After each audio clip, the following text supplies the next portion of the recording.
Hello, everybody!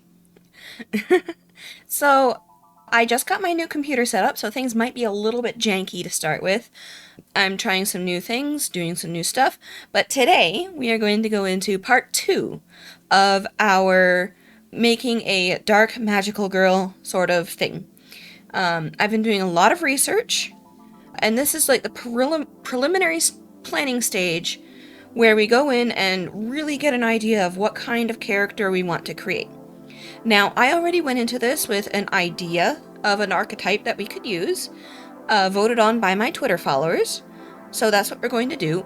You might have a lot of different ideas, so I recommend just throwing everything at the wall, writing them down, and doing research on every single archetype that interests you to see which one that you might definitely vibe with. Because this character is going to be pre-made, she's going to be available for download later.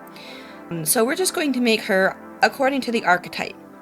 Now, I've done some research on dark magical girls throughout the world, and I found a number of traits and tropes that they seem to embody. They are kind of a meeting between the anti-villain trope or the anti-hero trope meets magical girls. What this can mean is that they have a set of common traits between them that can be subverted or inverted depending on the type of story that you're trying to tell. For example, part 1 is a magical girl with a dark and troubled past. She may have dealt with abuse, she may have dealt with problems at home, she may have personal issues that cause her to come in conflict with the main protagonist. She starts out as an evil counterpart to the hero. So, for example, in many Eastern magical girl shows, you'll have characters like this. Now, what do these all have in common? They all start out as antagonistic forces to the hero. Now, some of them may be surprising to include, but I'll explain them through in a little bit. So all of these characters have these defining traits in common. They usually switch sides after being taught the power of love or friendship, although this doesn't always happen. Or they might be driven by love and friendship as their main goal, but they don't really have the personalization skills to actually pursue what they want. These top two are a very good example of exactly that. They usually switch sides after a big showdown. So they'll come into contact with the hero for the last time, and something will happen that causes this dark magical girl to realize that she would be better off on the opposite side of the spectrum. For example, a subversion of this trope is Hotaru Tomoe from Sailor Moon. That one right here. I'll just circle her real quick. Deselect, circle. You know what? It would be easier if I just used my pen.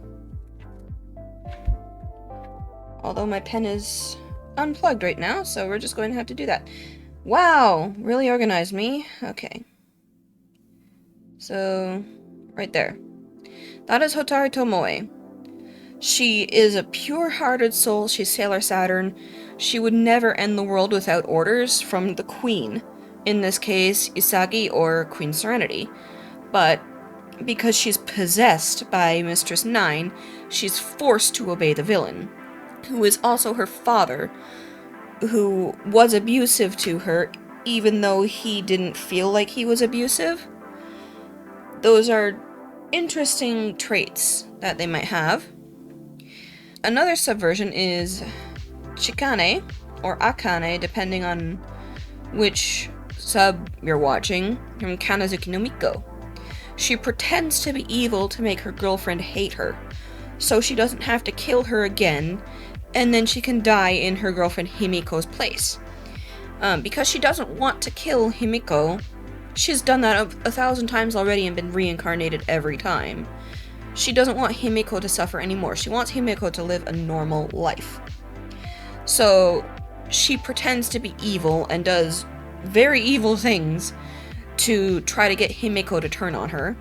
I won't spoil the ending, but it is very 2006. Definitely watch it if you can stomach some squick. Or downplayed Zakuro from Tokyo Mew Mew. She's a lone wolf kind of character who's reluctant to work as a team until she's taught the value of friendship when the other Mew Mew squads come in to help her with something. And finally, a double subversion, which is my favorite kind of subversion, is Homura Akemi, who starts out as a very gentle girl, relying on others for her confidence, and then she becomes more jaded as time goes on, and her obsession with Madoka grows to a point where she can't contain it anymore. She follows all of these traits to a T until the movie. While she initially accepts that Madoka's sacrifice was necessary for all magical girls to live a better life, including herself, she eventually is forced over the edge by the villain, who manipulates her mind and then decides to fully embrace being evil, becoming a villain type herself, by pulling Madoka down from heaven and taking her place as the ruler of the universe. Now, it's clear that she doesn't enjoy this, so that's why it's kind of like triple subverted here. She's a very complex character. I absolutely love the series. And then there's Satoko up here. Satoko didn't start out as a magical girl, but in her throes of jealousy and anger towards Rika, her best friend / girlfriend, for so-called abandoning her, which ends up mostly just being misunderstandings, she gains magical powers and then goes on probably the worst Break the Cutie campaign I've ever seen. This one I have not seen, but these two characters are the same one. And she's apparently a villain until, again, she follows that same sort of archetype where she eventually joins the side of good, because she becomes friends with the protagonist. Now, there are some Western characters as well that also fit this archetype, some of which may be a little bit controversial, but because the Dark Magical Girl archetype overlaps so much with the anti-villain archetype, I've decided to include them anyway, just to show how sprawling this concept can be. So here we have our Dark Magical Girls from the West. We have Luna, who in her jealousy and rage became possessed by a chaotic force and became Nightmare Moon, where she was eventually confronted by the protagonist, Twilight Sparkle, who converts her back into Princess Luna, and then she accepts friendship from her sister again. And then there's Elsa. While she's well-meaning, she definitely is the antagonistic force in the series. She's not evil per se, but she does not know how to process her emotions in a healthy and normal way. Rose Lalonde up here from Homestuck fits basically every single one of these archetypes, with the subversion that she starts out as a good guy and stays there despite apprenticing under the villain. She even has her grimdark phase, where she's fully embraced the darkness, but like she's still friendly and nice, no matter what. There's Amity, who is really only mean for about 3 episodes, but she's calling back the dark and angry archetype because she's lashing out at somebody she's both jealous of and admiring because of her unstable home life.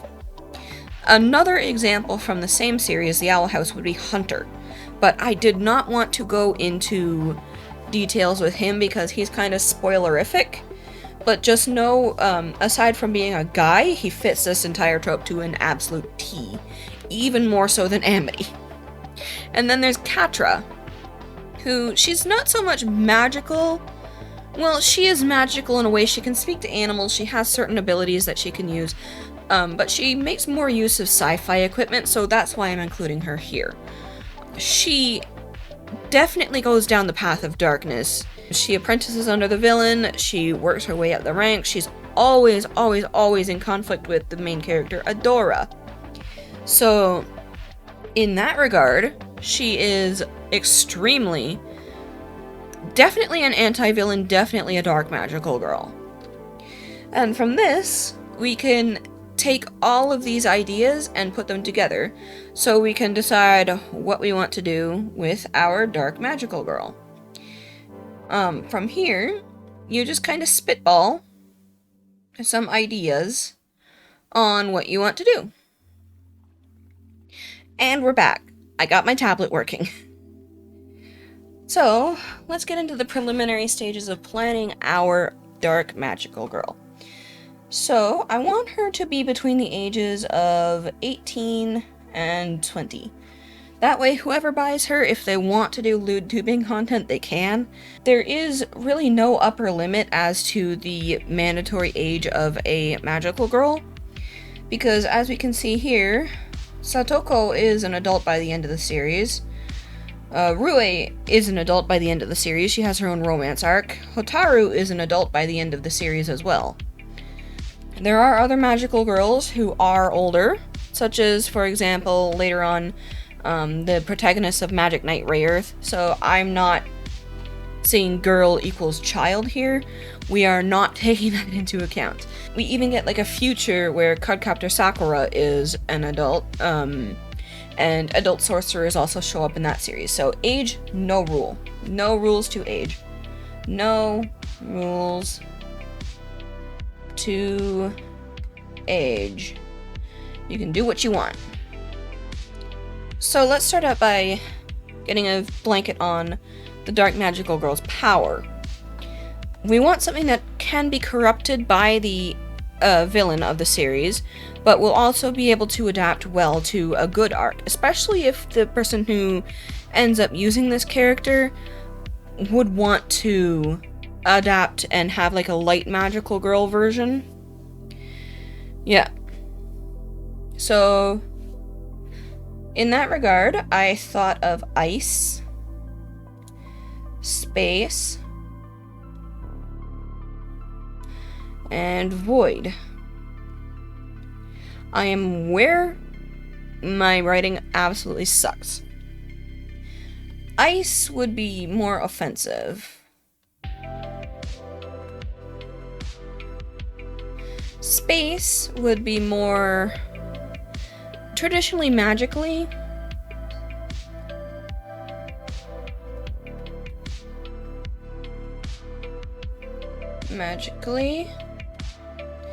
And then void, similar to space, it would be more like eldritch. Maybe this magical girl ended up developing eldritch powers after making a psychic connection with Cthulhu or something. Lovecraft is in the public domain, so I can use him however I want. I was thinking of space for a bit, and then I realized that space includes stars. Stars, which is sun, which is radioactive.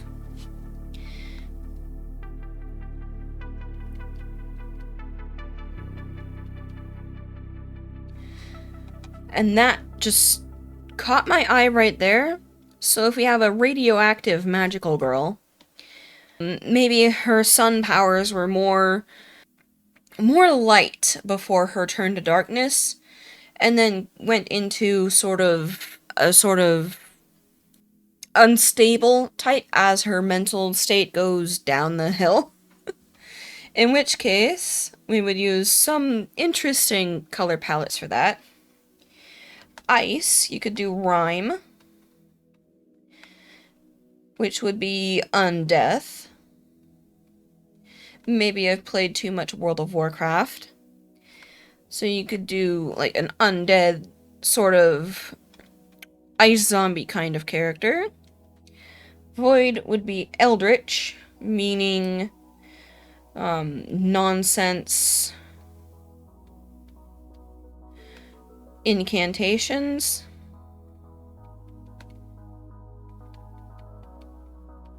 probably the most witch-like of them all.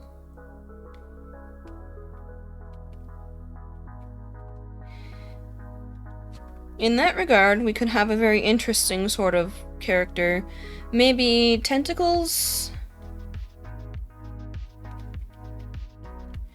A book? Maybe a scythe for a weapon? I kind of like the idea of the space magical girl having some kind of, like, rotating catalyst. You know, in Final Fantasy XIV, the astrologian has this, like, astro globe thing, which is an actual thing. It's called an aurora, and they're very, very interesting. Not accurate to how the universe, to how the galaxy works, because it looks at a Earth-centric sort of galaxy, but it's a very interesting trinket. You should look it up. I'll show one on screen, actually. The aurora is cool, so maybe aurora focus.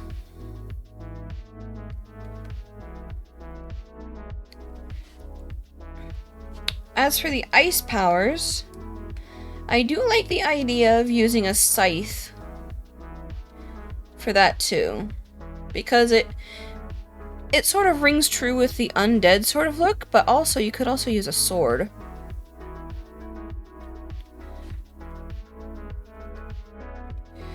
So what we have is 3 concepts. Now I want to work on color palettes for all of them. I'm going to give myself another layer. So for the first one, we are going to consider dark gray as free, because that is a neutral color, as well as the skin color. Those are also neutral colors. We don't have to worry about those. So for ice, we'll want to do deep blues. So a dark blue, a lighter blue, then we want to go for a very light blue, which is hard to see against the white, but that's fine. Then we want to look at accent colors. I will pick up a like reddish yellow, because that is the complementary color. I will probably use it, probably give her like gold pieces for jewelry. And of course, we want to include a I can't remember the word now. Analogous color. So we'll include purple. And that would be a good palette for a ice character. Probably a little bit generic, but it's all in how you use the colors. Obviously there would be more colors than that. We want one that's very saturated as well. So I'm going to take this and use this also as an accent color. And there you go. Okay, so for space. Stars, sun, radioactivity. Obviously, we'll want to go into the yellow. Take the sun. Maybe also some orange. But then, I'm going to take a little pivot away and look at the radioactivity symbol. Radioactivity symbol. And I'm looking at this. And this thing is, in a lot of cases, is designed to be as difficult to ignore as possible. That's why it uses different colors from every other symbol in the trefoil. In which case, I'm going to take this as an accent color and incorporate it with the yellow. It is not analogous, but it will stand out quite a lot. As well, green, radioactive green is often seen as a sign of radioactivity, so I'll include that. Now that's a very bright palette for now. We want something to even it out, so I'm going to add gray as an option here, as well as silver. Not bad. We can use that. I think this might be a color for eyes. Blonde might be the hair color, or orange could be the hair color, and then the rest would be in the outfit. Now for Eldritch, I think purples. So I'm going to go with like a deep purple here. And then a more purpley purple here. So you've got these two colors, they're nice and analogous. With the Eldritch, I don't want to stray too far, but we do want to bring in some ocean things. Because especially if we're doing like the Cthulhu theme with the tentacles and stuff, you want to do ocean colors. So it's something brighter here. And then I think one particular accent color would work well to bring out the rest. So I'm going to take the analogous color of magenta. Now we want to look at the levels. So I'm going to duplicate this. And do that. We're going to go up to layer, correction layer, and saturation. As you can see, we actually have a fairly decent go of saturation values. You can't see this color here very well, but you certainly can with others. I will in fact do something to make it a little bit easier to see where it starts and stops, because yeah.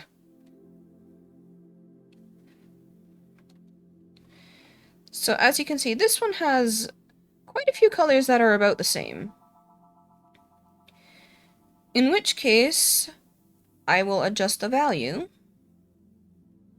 of this.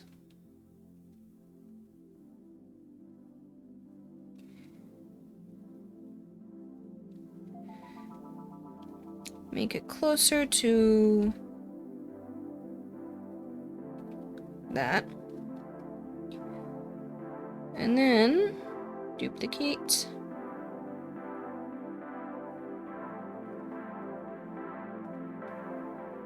You select. Turn down the saturation once more. Yeah.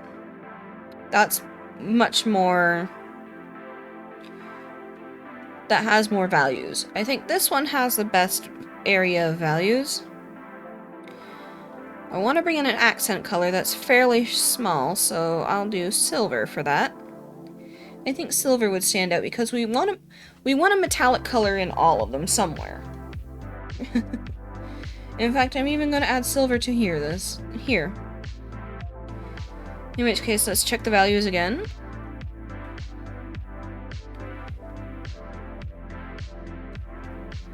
So correction, saturation, all the way down. Yeah, better. Much better. So here's the color palettes for each of our concepts.